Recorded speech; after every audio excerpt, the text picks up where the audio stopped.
Hi, welcome back to COMM1160. This is week number 10, video number 1. And in this video, we're going to talk about rough drafting. Before we get started, though, I do want to let you know about some changes to the teaching and learning plan and our weekly schedule that I would like to announce. So if you've been following along with the teaching and learning plan, you'll see that I had set out things so that we would be doing business writing at the end. But I've actually made the decision to move business writing up so that I can give you more time for assignments. I know we're heading into crazy season. We only have, look at this, 5 weeks left in the term. There's going to be lots going on and a lot of assignments in your other classes.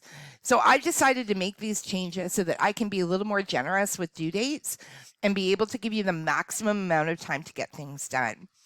So here's what our schedule is going to look like. Week number 10, this week that you're listening to right now, we're going to be focusing on rough drafting.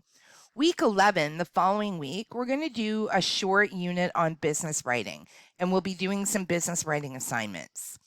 Week 12 and 13 will be devoted to creating your final draft of your essay. And of course, I'll go through how to prepare a final draft, but this will give you lots of time to be able to produce the perfect final essay. And then week 14, we're simply doing a final assessment.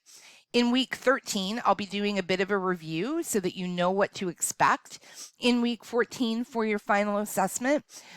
So I'll tag that on to one of the videos about the final drafting so that you're set and prepared. Obviously, of course, I will let you know about various deadlines and due dates. Again, the reason I'm making the changes is to give you the maximum amount of time that I can for some of the longer assignments that we'll be doing. Your rough draft that you're going to be working on this week is going to be due March 31st by midnight. Please note that that is not a Sunday. Okay, so I've added in some extra days to give you some extra time. And I am going to ask that you not begin your rough draft until you receive your graded outline, just in case there are any challenges or issues that you need to address with the outline before you get started.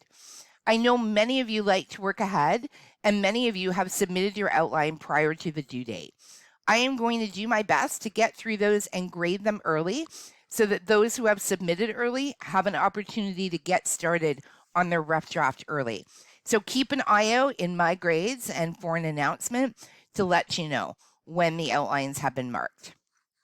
Okay, so today we're going to talk about rough drafting. And everyone has probably had an experience where they've done a rough draft. Just in general, rough drafting is the process of creating a first version of an essay or an assignment. The idea with rough drafting is to write as quickly and efficiently as possible, knowing that you can make changes later.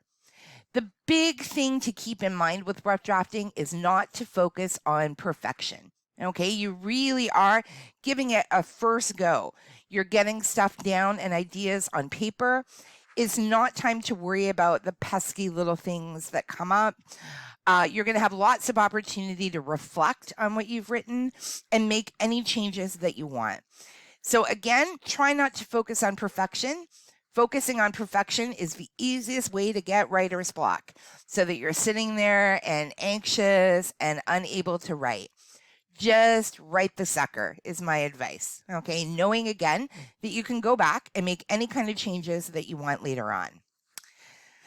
For your rough draft, it's important, if you haven't already, that you go through the readings and that you're familiar with the parts of an essay. So we're going to have the introduction, the body of the essay, and the conclusion. You've also set out these different parts in your outline. Now we're really just fleshing them out and pulling them together. Your introduction should be a full paragraph, and it should begin with a general statement about the condition or the disease that you're working on. It then narrows down in specificity and then usually presents the thesis statement as the last sentence. You want a full paragraph here, so you want to aim for about 6 to 8 sentences for your introduction. Your body paragraphs are the real work, okay, of the rough draft. This is where you're going to explain and give information about the various categories that you're talking about, categories of symptoms or categories of treatments. Every paragraph needs to contain a topic sentence. And that's why you roughly drafted out in your outline a topic sentence for each potential paragraph that you're going to write. Remember that the topic sentence always identifies the main idea of a paragraph. It states the point that the writer wants to make about the subject. And generally, I would say 99% of the time, the topic sentence is the very first sentence of the paragraph. Using the detail that you've recorded in your outline, so as you were going through your information, you then move on in each paragraph to make your points and provide detail. Okay, this is your proof to support your topic sentence. You want to be very sure here that you're including in-text citations and that most of the time you are paraphrasing, only including direct quotes if the author has stated something in such a unique way that it's impossible to paraphrase. For each of these body paragraphs, you want to aim for 6 to 8 sentences, although you may end up with longer paragraphs if the point that you're exploring is particularly complex. So remember that all rules are made to be broken. It's perfectly okay if you end up with a longer paragraph if you're explaining a particularly complex idea. Your conclusion is a single paragraph that brings the essay to the close. You can paraphrase your thesis statement here, okay? So repeat it or refer back to the categories that you've talked about in your thesis statement. The one thing you do not want to do, though, is repeat your thesis statement verbatim from the beginning. So you do have to refashion it and kind of rewrite it. It usually ends with your final thought, and your final thought or your memorable or concluding statement is what I asked you to prepare on your outline so that you have your final sentence there. Again, you want to aim for 6 to 8 sentences in your conclusion for a full paragraph. Okay, so you want to give it enough depth that you're ending up with a full and complete paragraph. I have included some enrichment resources for you this week, and if you check in course documents, you'll see a file with 2 suggested enrichment resources that I strongly recommend you take a look at before you write your rough draft. I'm also going to ask you to check course documents for a sample rough draft that I provided on Blah syndrome. So again, if you think back to the outline stage, I gave you a fake outline for a fake condition called Blah syndrome. This week, I'm going to give you a fake rough draft that somebody has put together about Blah syndrome. You'll notice that it's a pretty basic essay. It's certainly not overly complex, but it does really follow the strategy that we're working on. Now it's time to write. Your big assignment this week is just to write your rough draft. Okay, that's I'm going to keep this video on the shorter side because I want you to spend all of your time this week just writing this thing. It needs to contain at least 5 paragraphs. So you need an introduction, your body paragraphs, and you need at least 3 of those, although you certainly could go to 4 or 5 if you have a lot of things that you're planning to discuss, followed by a conclusion. I also don't want you to worry overly about mechanics or grammar. Focus right now on ideas, following the structure, and being clear. Okay, that's your aim. You can go back and fix spelling and grammar and punctuation later. So I'm not really going to be looking at that when I evaluate your rough draft.